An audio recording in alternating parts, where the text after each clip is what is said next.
안녕하십니까. 목요일 아침 여러분들을 주 안에서 만나 뵙습니다. 말씀을 통해서 또 오늘도 함께 은혜를 나누는 복된 시간 되었으면 하는 그런 큰 바람을 가지고 오늘 이 자리에 섰습니다. 어제부터 우리는 지금 신명기를 공부하고 있는데요. 신명기의 메시지는 모세 오경 가운데 마지막 5번째 책인 바로 모세 전한 메시지인데요. 주된 그 내용이 설교입니다. 모세의 3편에 걸친 설교 내용을 우리 살펴보고 있고, 그 설교의 핵심이 되는 내용이 무엇인가 하면은 첫 번째는 잊지 말고 기억하라 하는 것이고, 두 번째는 순종하라 하는 겁니다. 율법을 지켜 순종하라. 그것이 오늘 두 번째 주제, 바로 율법을 지켜 순종하라고 하는 메시지를 제 112강을 통해서 함께 나누려고 합니다. 망원경으로 보는 신명기 두 번째 시간이에요. 신명기는 오늘까지 하고요. 아마 다음 주간부터는 역사서가 시작이 될 겁니다. 자, 하나님께서는 신명기 5장의 10계명부터 시작하여 다양한 형태의 율법을 주시면서 그것을 지키라고 명하셨습니다. 언약 백성이 지켜야 될, 언약 백성들이 간직해야 될 두 번째 마음의 자세, 그것은 지키라 하는 것입니다. 지켜 행하라 하는 것입니다. 첫 번째는요, 기억하라. 잊지 말고 기억하라 하는 것이었다면, 언약 백성이라면 간직해야 될 마음의 두 번째 자세가 무엇이겠습니까? 지키라는 것. 율법을 지켜야 되겠다는 것. 그것을 지켜 행해야 되겠다는 것. 달리 말하면 순종해야 되겠다라고 하는 그런 마음의 자세를 가져야 됩니다. 제가 어제도 우리의 마음의 자세, 신앙의 자세가 참 중요하다 그랬죠. 운동선수가 운동을 잘하려면 자세가 바르게 되는 것처럼 우리 신자가 신앙생활을 제대로 하려고 한다면 신앙의 자세, 마음의 자세가 대단히 중요합니다. 삐딱한 부정적인 자세를 가지고는 신앙생활하기 어려워요. 긍정적인 믿음의 자세, 그리고 적극적인 믿음의 자세가 필요합니다. 자, 율법을 지키는데 율법 가운데 제일 먼저 나오는 게 10계명을 지키라고 했습니다. 10계명. 여러분 5장이죠? 저 신명기 5장에 나오는 10계명은 두 번째 소개되는 10계명이에요. 첫 번째 소개되는 10계명은 출애굽기 20장에서 애굽에서 출애굽하여 2달 만에 시내산에 당도했을 때 하나님께서 모세를 통해서 히브리 언약을 주시고 바로 이어서 주신 것이 10계명이었지 않습니까? 자, 이번에는 쇠마 교육에 힘쓰라고 말씀을 하고 있습니다. 쇠마 교육의 핵심은 하나님 사랑입니다.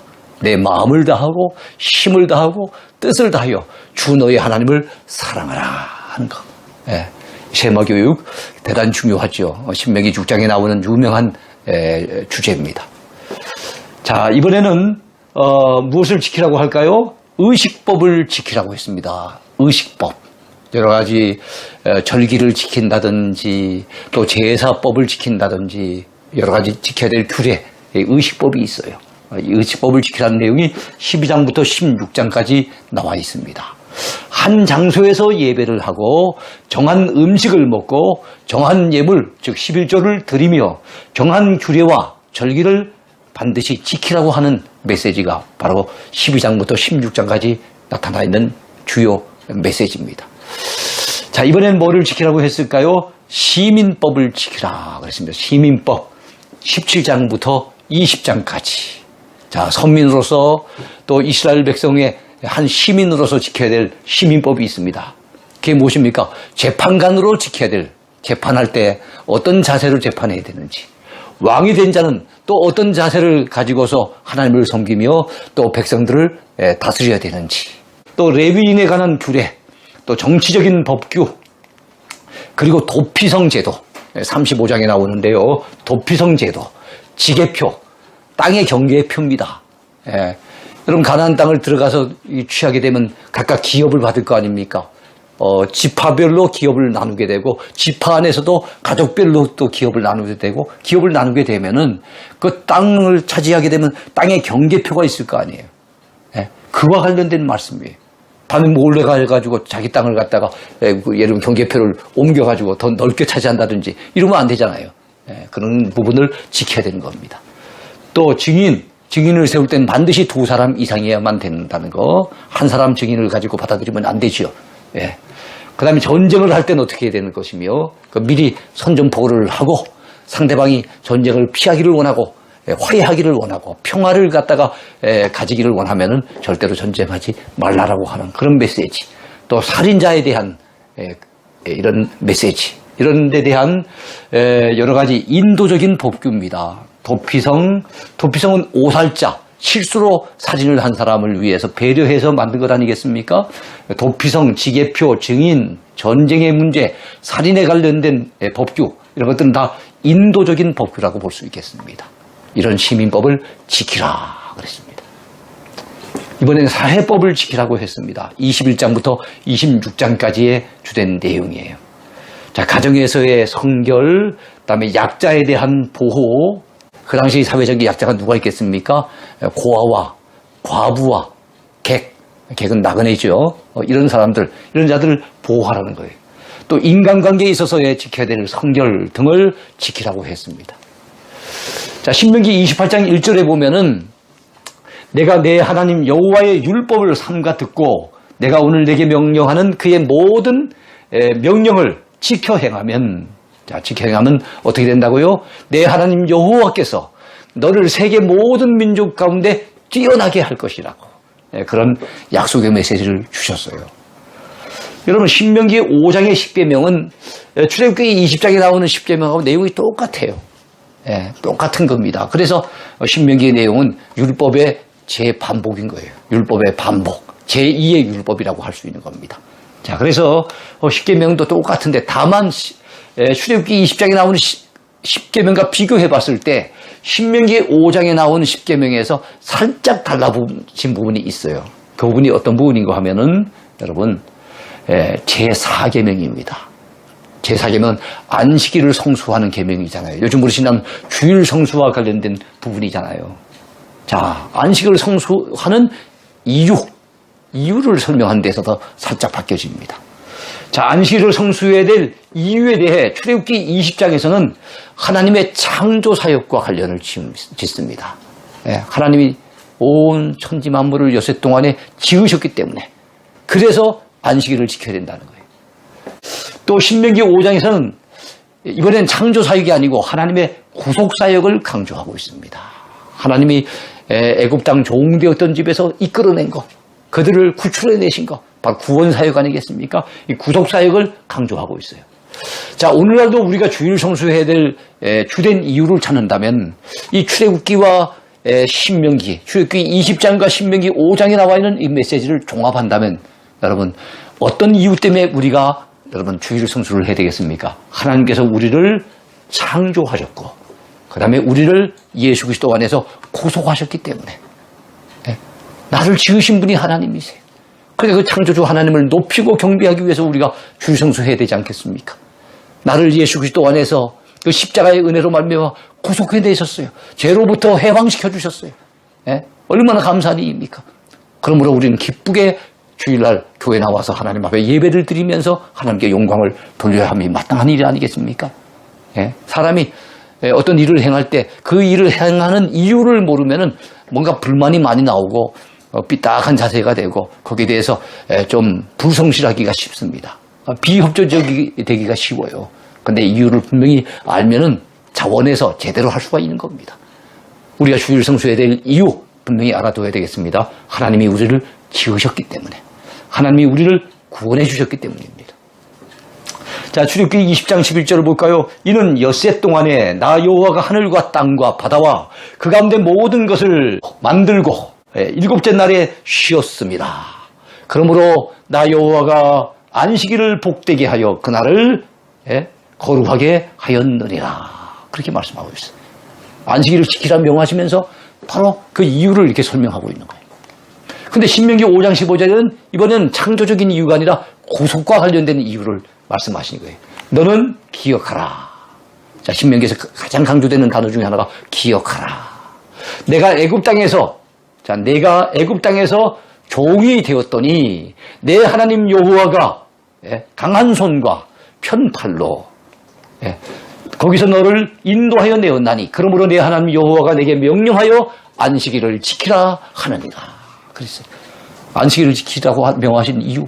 애굽 땅 종되었던 집에서 너희들을 이끌어내고 인도해냈기 때문에, 그래서 내가 너희들에게 명하여서 안식일을 지키라, 그렇게 명한다는 거예요. 여러분, 우리는 구원받은 은혜에 감사해서, 나를 지으신 그 은혜에 감사해서 우리는 주일 성수를 잘 해야 될 줄로 믿습니다. 주일 낮 예배도, 주일 저녁 예배도 우리가 열심히 참석해서 참 은혜를 받고 하나님께 영광을 돌려야 돼요. 정말 하나님이 찾으시는 그 한 예배자가 되어야 됩니다. 은혜 받은 것을 깨달은 사람만이 믿음으로 하나님 앞에 정말 자원해서 기쁨으로 예배드리는 예배자가 될 수가 있습니다. 하나님의 법도를 지켜 행하는 자에게 하나님께서 약속하신 복이 있습니다. 그 복이 뭘까요? 하나님께서 인애를 베푸실 것이라는 거예요. 네. 하나님의 법도를 잘 지키면 우리 하나님이 인애를 베풀어 주신답니다. 그 다음에 생업에 복을 주시고 번성하게 해주신답니다. 그리고 우리의 삶에 참 복 주셔서 번성하게 잘 되도록 형통하게 그렇게 이끌어 주신다는 거예요. 그 다음에 모든 질병이 멀리 떠나게 하실 것이라는 거예요. 질병으로부터의 치유를 약속하셨어요. 그 다음에 우리가 당할 자가 없도록 하나님이 항상 우리와 더불어 함께 해주신다는 겁니다. 달리 말한다면 동행의 약속인 거예요. 자, 7번째입니다. 하나님께서 명하신 율법의 핵심은 사랑이었습니다. 하나님 사랑과 이웃 사랑이 율법의 뿌리입니다. 자, 내 하나님을 사랑하라고 모세는 신명기 설교를 통해서 우리에게 전해줍니다. 자, 신명기 6장 5절을 봤더니 너는 마음을 다하고 뜻을 다하고 힘을 다하여 내 하나님 여호와를 사랑하라 그랬습니다. 우리는 하나님을 믿는 데서 끝나면 안 됩니다. 하나님을 의지하는 데서 끝나면 안 됩니다. 한 걸음 더 나아가 우리의 신앙은 하나님을 사랑하는 단계까지 나가야 됩니다. 이것이 얼마나 중요한고 하면 이것을 갖다가 내 미간에도 써서 붙이고 내 손목에도 붙이고 집안에 문설주에도 붙이고 들어갈 때든지 나갈 때든지 누웠을 때든지 자녀들에게 부지런히 가르치고 이게 지금 그거 아닙니까? 쇠마 아닙니까? 쇠마. 신명기 6장은 쇠마인데 쇠마는 하나님을 사랑하는 것을 갖다가 배우고 열심히 가르치고 그 사랑하는 것을 지켜 행하라고 하는 그런 말씀이거든요. 근데 그냥 대충 하는 게 아니에요. 마음을 다하고 힘을 다하고 뜻을 다하여서 최선을 다하여서 하나님을 사랑하도록 하라는 겁니다. 신명기 13장 3절 하반절에 봤더니 이는 너희 하나님 여호와께서 너희가 마음을 다하고 뜻을 다하여 너희 하나님 여호와를 사랑하는 여부를 알려하사 너희를 시험하심이니라. 우리 하나님은 우리가 하나님을 사랑하는지 그렇지 않은지를 알려하신대요. 거기에 관심이 많으시대요. 그 다음에 이번에는 내 이웃을 사랑하라고 말씀하고 있습니다. 율법의 핵심은 사랑입니다. 그것을 둘로 나눈다면 하나님 사랑, 이웃 사랑입니다. 그것을 10가지로 나눈다면 1계명부터 4계명까지, 그 다음에 5계명부터 10계명까지. 그래서 1계명부터 4계명까지는 10계명 가운데 하나님 사랑, 5계명부터 10계명까지는 이웃 사랑, 그렇습니다. 자, 신명기 10장 19절에 봤더니 너희는 나그네를 사랑하라. 전에 너희도 애굽 땅에서 나그네 되었습니다. 그랬어요. 너희도 한때는 나그네가 아니었느냐.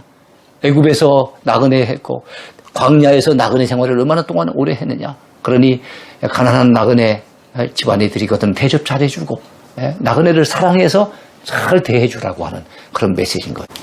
자, 신명기 14장 29절에 봤더니 너희 중에 분깃이나 기업이 없는 레위인, 이 레위인은 하나님을 섬기는 종교적인 일만 하잖아요. 그들이 농사를 짓는 것도 아니고 그들이 목축을 하는 것도 아니에요. 경제적인 수입이 그들에게는 없어요.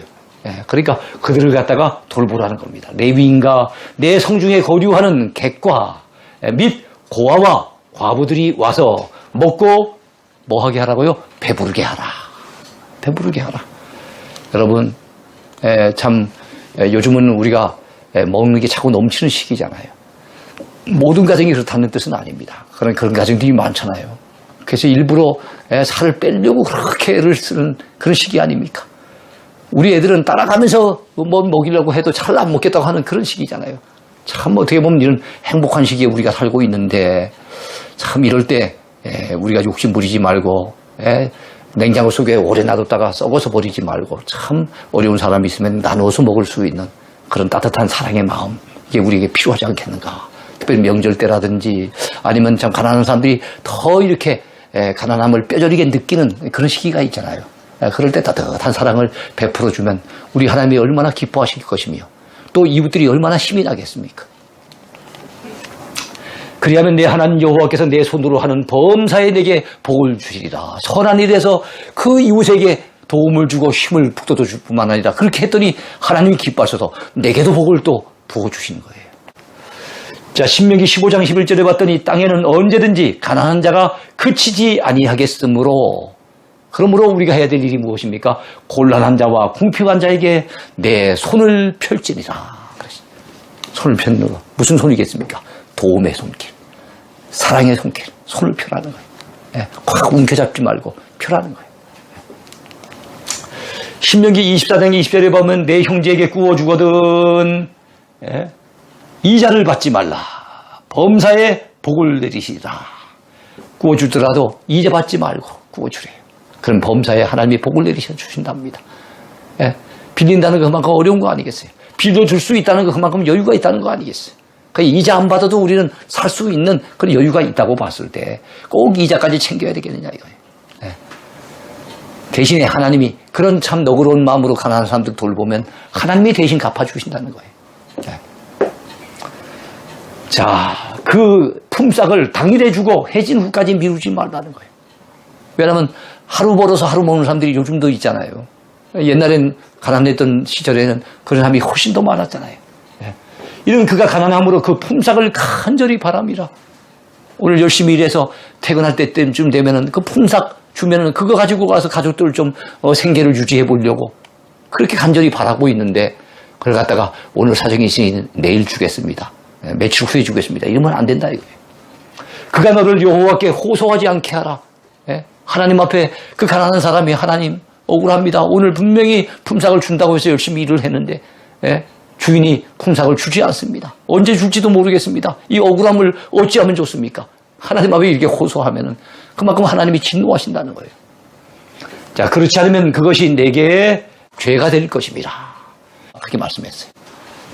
자, 신명기 24장 19절에 보면 내가 밭에서 곡식을 벨 때에 그 한 뭇을 밭에 잊어버렸거든. 다시 가서 가져오지 말고, 누구겠습니까? 가난한 자들 있잖아요. 나그네와, 그 다음에 고아와, 그 다음에 과부. 성경에서 항상 나그네, 고아, 과부. 나그네를 때로는 객이라고도 하죠. 객과 고아와 과부. 그들은 가난한 사람들의 대명사예요. 그러니까 이 사람들을 항상 염두에 두라는 거예요. 오늘 이 말씀을 저는 읽으면서 참 은혜를 많이 받았어요. 예전부터 이 말씀을 읽을 때마다 은혜를 받습니다. 농사 짓는 사람이 이제 추수를 했어요. 추수를 해가지고 어떨 때는 곡식을 가져온 수가 있겠지요. 어떨 때는 포도를 따다가 또 이제 옮기는 수가 있겠지요. 그랬을 때 깜빡 잊고 저 한 부분에 곡식을 쌓아두고 가져오지 못했단 말이에요. 포도를 갖다 따놓고는 챙겨오지 못했단 말이에요. 그럼 늦은 밤에 가가지고 아이고 깜빡 잊었구나 하고 쫓아가지 말라는 겁니다. 하지 말고 그거 없어도 이미 수확한 것만 해도 엄청나게 많으니 그것만 해도 너희들 엄청나게 얼마든지 먹고 살 수 있으니 그것은 가난한 자들 나그네와 고아와 과부를 위해서 남겨두라는 거예요. 그들이 배고파서 밤에 참 배고픈 그 굶주린 배를 움켜잡고 나와가지고 배회하고 있다가 마침 거기서 곡식을 봤을 때 얼마나 반갑겠느냐 이거예요. 그 포도송이를 봤을 때 얼마나 기쁘겠느냐 이거예요. 그래 기쁘게 가져가서 그들이 먹도록 배려해줘라. 참 하나님은 참 얼마나 이렇게 따뜻한 배려심을 가지고 말씀하시는지. 우리 하나님은 얼마나 참 넉넉한 마음을 가지시고 우리에게 또 그런 마음을 요구하시는지. 우리 하나님은 얼마나 가난한 자들을 이렇게 세밀하게 배려하시는지를 이 말씀을 통해서 배울 수 있습니다. 그리하면 내 하나님 여호와께서 내 손으로 하는 모든 일에 복을 내리시리라 그랬습니다. 자, 하나님께서 명하신 율법은 하나님을 경외하는 법을 배우라고 주신 것이지만 결과적으로는 지키는 자 자신의 행복을 위한 말씀이라는 사실을 신명기는 우리에게 가르쳐 줍니다. 그럼 신명기 4장 10절 하반절에 봤더니 내가 그들에게 내 말을 들려주어 그들이 세상에 사는 날 동안에 나를 경외함을 배우게 하며 그 다음에 그 자녀에게 가르치게 하리라. 참 중요한 것은 배워야 되고 정말 중요한 것은 가르쳐 줘야 됩니다. 우리가 지금 성경 공부를 온라인으로 하고 있습니다만 여러분들이 이 강의를 들으시면서 혹시 유익하고 은혜가 되시거든 이거 우리만 누리는데 끝나면 안 됩니다. 자녀들도 좀 듣도록 권면도 하시고요. 또 가까운 또 믿음의 어떤 친구들을 벗이 있다고 한다면 또 가까운 우리 형제들이 있다고 한다면 이렇게 전달해 주어서 또 알려주어서 그분들도 같이 이런 소중한 기회들을 살려서 말씀을 공부할 수 있도록 여러분이 그렇게 협력해 주시면 좋겠습니다. 우리는 배워야 됩니다. 또 때로는 가르쳐야 됩니다. 그 가운데 정말로 우리가 배우고 가르쳐야 되는 것은 하나님 경외하는 법, 어떻게 하나님을 경외할 것인지 배워야 되고 가르쳐 줘야 됩니다. 자, 신명기 14장 23절에 봤더니 내 하나님 여호와 경외하기를 항상 배울 것이니라. 우리가 배워야 될 것 바로 하나님 경외하는 걸 배워야 되는 거예요. 하나님 경외하는 것이 잠언 1장 7절에 의하면 지식의 근본이라 그랬어요. 잠언 9장 10절에 의하면 지혜의 근본이라 그랬어요. 하나님을 경외하는 것이 전도서 12장 마지막 13절 부분에 가보면은 하나님을 경외하는 것이 사람의 본분이라 그랬어요. 그게 정말로 중요한 거예요. 자, 신명기 17장 19절 상반절에 봤더니 여러분 평생에 자기 옆에 두고 읽어서 그의 하나님 여호와 경외하기를 배우며 옛날에 성경이 귀할 때 아닙니까? 그런데 자기 옆에 그 말씀을 두고 평생에 그 말씀을 읽음으로써 하나님 경외하기를 배우라는 거예요. 배워야 됩니다. 우리는 하나님 앞에 가는 그날까지 배워야 됩니다. 배우기를 멈추는 순간 더 이상의 성장은 없습니다. 목사인 저 같은 사람도 끊임없이 배우고 있습니다. 배워야 합니다. 특별히 하나님 경외하기를 우리는 말씀을 통해서 배워야 되겠죠. 자, 신명기 10장 13절에 봤더니 내가 오늘 내 행복을 위하여 내게 명하는 여호와의 명령과 규례를 지킬 것이 아니냐. 하나님이 말씀을 배우고 말씀을 갖다가 가르치고 그래서 말씀을 열심히 지키라고 순종하라고 말씀하시는데 결과적으로 그것이 하나님께만 영광을 돌리는 것이 아니에요. 결과적으로는 바로 너의 행복을 위해서 내게 명하여 주신 하나님의 명령이라는 거예요. 그렇습니다. 그 말씀을 잘 지키면 우리에게 복이 되는 겁니다. 우리가 행복을 누리는 겁니다. 말씀으로부터 멀어지는 인생이 행복한 것을 못 봤어요. 말씀으로부터 멀어지면 하나님께로부터 멀어지는 것이고 곧 불행의 늪에 빠져서 허우적거릴 수밖에 없습니다. 말씀을 배우고 말씀을 가까이 하면 하나님을 가까이 하는 것이고 그러다 보면 하나님을 경외하게 되고 그로 말미암아 하나님이 주시는 복을 누리고 우리 자신은 진정한 행복을 맛볼 수가 있는 것이요. 이거 우리가 놓쳐버리면 안 됩니다. 신명기 33장 29절에도 이스라엘이여 너는 행복한 사람이로다 그랬어요. 왜 우리가 행복한 사람입니까?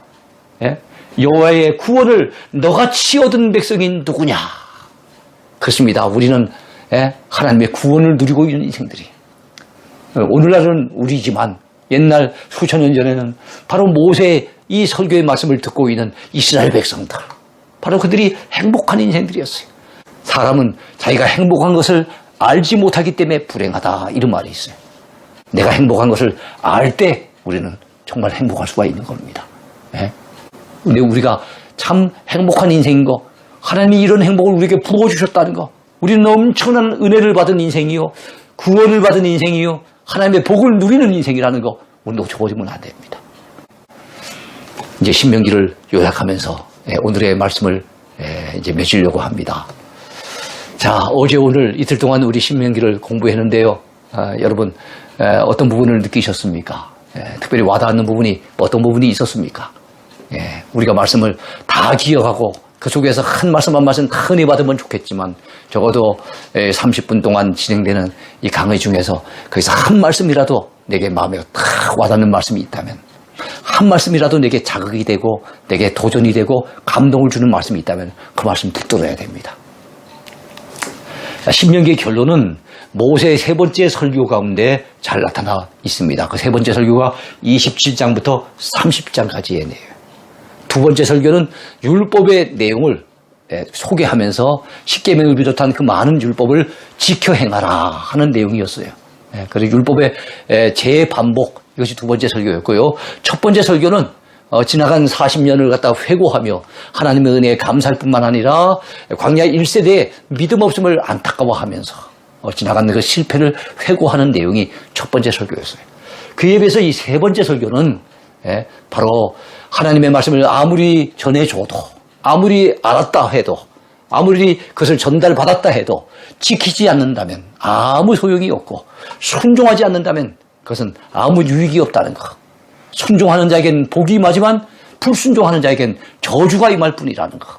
이것을 강조하고 있습니다. 그러니까 순종을 강조하는 내용이 바로 모세의 세 번째 설교의 주된 핵심입니다. 자, 그의 세 번째 설교에서의 강조점이 무엇이 있습니까? 바로 순종에 있다는 것을 기억하시기 바랍니다. 자, 하나님의 말씀에 순종하면 그에게 복이 될 것입니다. 불순종하면 그에게 저주가 된다는 거죠. 요즘과 같이 여러분 이런 참 코로나의 시험 환란이 닥치면은요, 그들의 믿음 다 흔들린다는 거예요. 다 무너져 버린다는 거예요.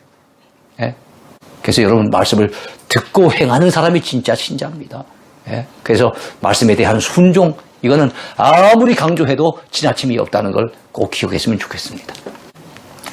그러므로 주신 말씀에 무조건 우리는 뭐 해야 되겠습니까? 아멘. 입술로도 아멘 안 하는 사람이 어떻게 나가서 실천에 옮길 수 있겠어요? 그러니까 우리는 어떤 말씀이든지 하나님이 주시는 말씀에 대해서는 아멘, 일단 아멘하고 긍정하고 보는 겁니다. 아멘하고 인정하는 거예요.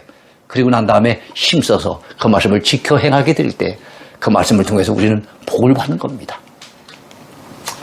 자, 27장에서는 무려 12번이나 아멘 할지니라 그렇게 하고 말씀하고 있어요. 아멘 할지니라.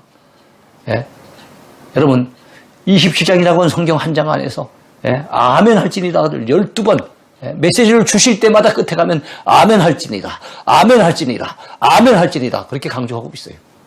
이건 고린도전서 1장, 고린도 후서군요. 고린도 후서 1장 20절에도 보면 아멘하여 하나님께 영광을 돌리게 되느니라 그랬어요.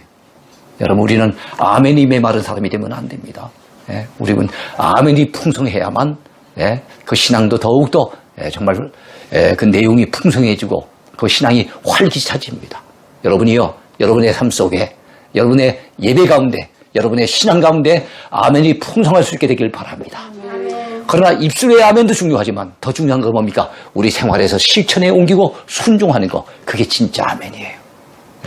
모세는 앞선 두 편의 설교를 통해 과거를 회고하고 언약을 갱신하며 하나님께서 명하신 율법을 상세하게 펼쳐서 가르쳐줬어요. 그래서 신명기가 펼칠 신자를 쓴다 그랬죠. 이제 남은 것은 그 말씀을 들은 이스라엘 백성들이 어떻게 반응하느냐, 바로 그들의 반응이 이제 숙제였어요. 자, 그들의 조상인 광야 1세대는 불신앙으로 결국에는 불신앙과 불순종으로 말미암아 잘못된 반응을 했죠. 그래서 하나님의 진노를 사서 광야 가운데 40년 동안 다 멸절당하고 말았던 것입니다. 자, 이제 새로운 시험이 광야 2세대 앞에 놓이게 됐어요. 그들 앞에도 하나님의 말씀이 주어졌어요. 과연 그들은 어떤 길을 걸어야 될까요? 하나님께서는 그들 앞에 두 개의 길을 제시해 주셨습니다. 자, 이제는 선택은 광야 2세대의 몫이 된 거예요. 하나님께서 이제 두 개의 길을 제시했는데 선택은 바로 그들의 몫으로 이제 남은 것입니다. 자, 보라, 내가 오늘 생명과 복과 사망과 화를 내 앞에 두었나니 그랬어요. 생명과 사망이 서로 비교가 되고 복과 화가 서로 대비가 되는 겁니다. 생명과 복이 한 쌍이고 사망과 화가 한 쌍이에요. 그렇죠? 내가 생명과 사망과 복과 저주를 내 앞에 두었은즉 너와 내 자손이 살기 위하여 생명을 택하고 내 하나님 여호와를 사랑하고 그의 말씀을 청종하며 또 그를 의지하라. 이제 그들은 어떻게 살아야 했을까요? 그리고 이 말씀을 이번에 같이 또 나누게 된 우리는 앞으로 어떻게 살아야 할까요? 우리 앞에 두 개의 길이 있습니다. 어느 길을 선택해야 할까요? 선택은 우리의 몫이죠. 자, 우리는 하나님의 말씀에 순종하느냐 아니면은 불순종하느냐,